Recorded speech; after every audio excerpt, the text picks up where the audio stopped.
Does introducing young children to peanut-containing products increase or decrease their chances of developing a peanut allergy? For years, parents have been told to keep their kids away from peanut products if there's a good chance of them developing an allergy, yet a British study is turning this conventional wisdom on its head.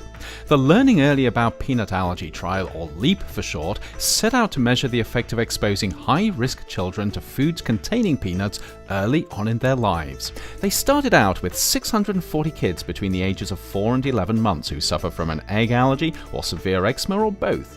They did this because these existing conditions suggest there's a reasonable chance of developing a peanut allergy as a child. Each of these children were then given a skin prick test to see if their bodies were already primed to react to peanuts.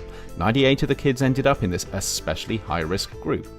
Within each of the two groups, those that were highly likely to develop an allergy and those that were just somewhat likely, researchers randomly assigned children to either avoid peanut-containing products or to be fed them regularly each week, and this went on until the children were 5 years old. The results were quite startling.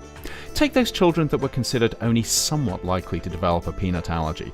Out of those that ate peanut products every week, 2 out of every 100 of them ended up developing an allergy. That may sound high, but compare it to those that weren't exposed to peanut products.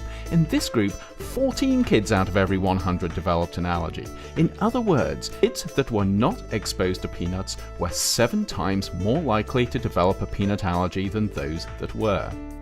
This was in the lower risk group of kids.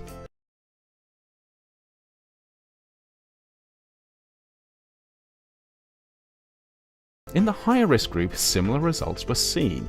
Here, the overall percentage of kids with an allergy at 5 years old was higher, as you'd expect, but even in this group, if your child was not exposed to peanut products, they were 3 times more likely to develop an allergy than if they were.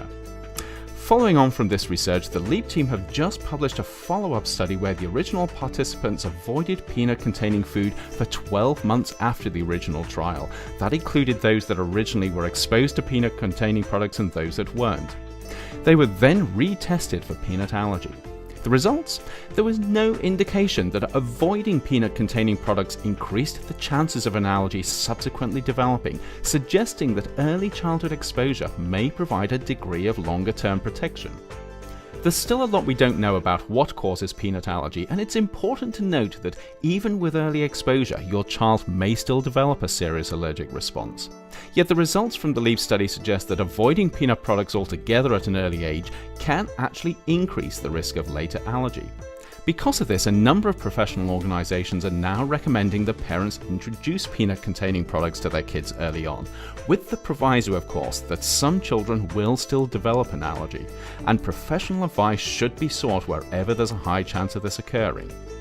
You can find more information on the LEAP study in the blurb below.